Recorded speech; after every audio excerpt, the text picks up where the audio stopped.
Hello, magandang araw. So for today's video, papunta po kami sa Sheraton, Doha.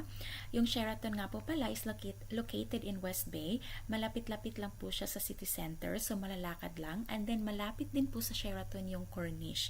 Magandang mag-jogging sa Corniche. So ayan, time check. It's already past 5. Plano nga sana naming mag-check-in at 3 p.m. kasi yun yung check-in time nila. Kaso nga lang, naging busy yung husband ko. Today is his last day at work. So yun, naging busy siya. So, ayan, late na kaming makapag-check-in. So, hali kayo at samahan nyo kami sa aming staycation dito sa Sheraton.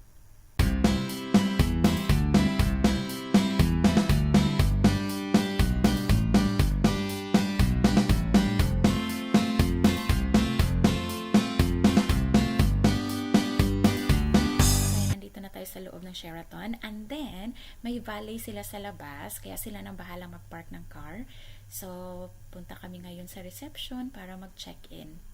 And pa-start na ang iftar. Oh my God, mahuhuli na naman kami sa buffet. Ayaw ko kasing mahuli sa buffet kasi pag nahuli ka, parang tira na lang yung sayo, 'di ba? Ang dami ng nakakuha ng food, yung mga ganyan. So, gusto ko parati, ako yung nauuna. But then, kabaliktaran din naman yung nangyayari sa amin. Kasi every time na magbubuffet kami, parati kaming nasa huli. Ewan ko ba. Ayan. So, andito tayo sa 5th floor.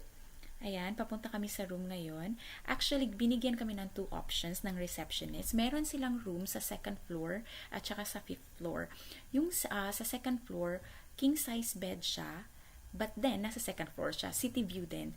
At tapos, yung 5th floor is 2 single beds. So, mas pinili namin yung 5th floor kasi mas mataas-taas yung floor. So, mas maganda-ganda yung view. Tama ba ako? Ayan. Yan yung room namin. But then, before tayo pumasok, let's take a quick look outside. So, ayan yung lobby. So, hali kayo. Samahan nyo akong mag-room tour.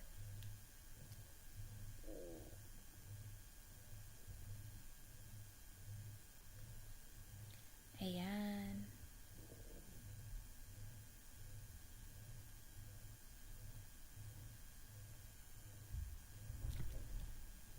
Wait lang, ulitin natin. So, ayan, messy na yung table. Nilagay namin yung mga gamit ni baby sa table. Mas maganda kasi kapag ganito, diba? Naka-open na yung yung veranda. So, buti na lang tulog na tulog si baby ngayon. So, ayan yung view sa labas. Meron silang TV, meron din yung mga complimentary na tea at saka coffee. Yan, tapos gustong gusto ko to. Di ba ang cute? Maliit siya na sala. Ayan, tapos yung view sa labas. O, di ba? Ang ganda. Ayan, so punta tayo sa labas. Pinili talaga namin yung city view.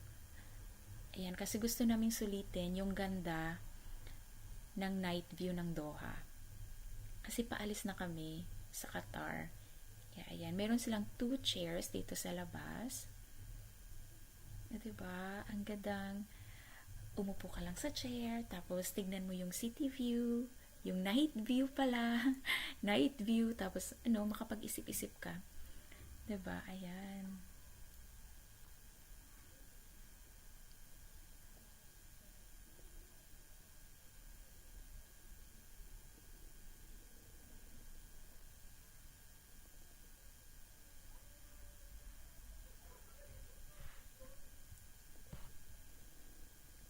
Diba? Ang ganda. So, ayan.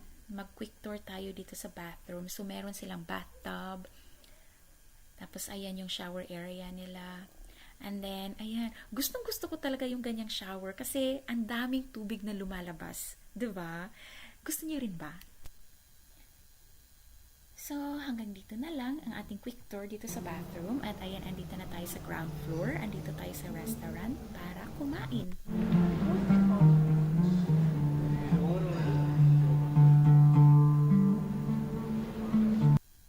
So, meron silang Turkish ice cream.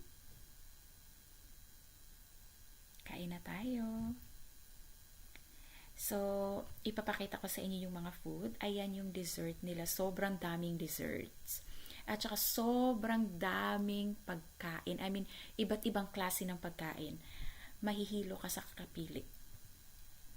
At anong nangyari sa'yo? Sino gumawa sa'yo niyan? Ayan yung Arabic sweets. Medyo may kamahalan yung buffet, but then worth it din naman yung bayad. Kasi sobrang dami talaga ng food. I mean, daming iba't ibang klase ng food. Kaya sobrang busog na busog ako. I mean, kami ng husband ko. So, ayun yung mga salads nila. Iba't ibang klase ng salad. Tapos, yung kinain ko lang is yung fattoush. Kasi, hindi kami makakain yan sa Japan. Kaya, ayan, pinapa ko yung fattoush. Tapos, ito yung fried areas nila. Yan, hindi ko siya masyadong pinili. Isang putahe lang yung kinuha ko dito sa fried area nila. Kasi, ito yung tinutukan ko, ang seafood. I love seafoods, kaya ito talaga yung tinutukan ko sa buffet. Alam nyo ba na naka 3 rounds ako sa buffet? I mean, sa seafood.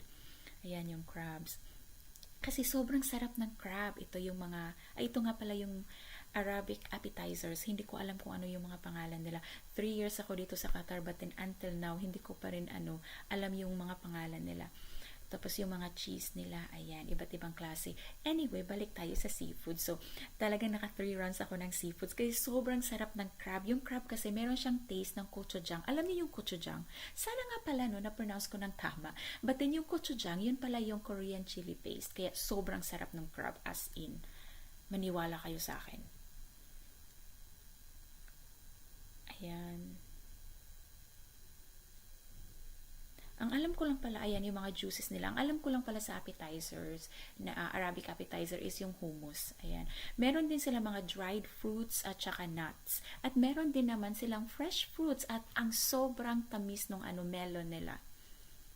Ayan, meron yan din yung ibang main dishes. Hindi ko na na-videohan isa-isa. Meron din doon yung mixed grill ng beef at saka chicken at saka ibang klase ng pagkaluto ng beef.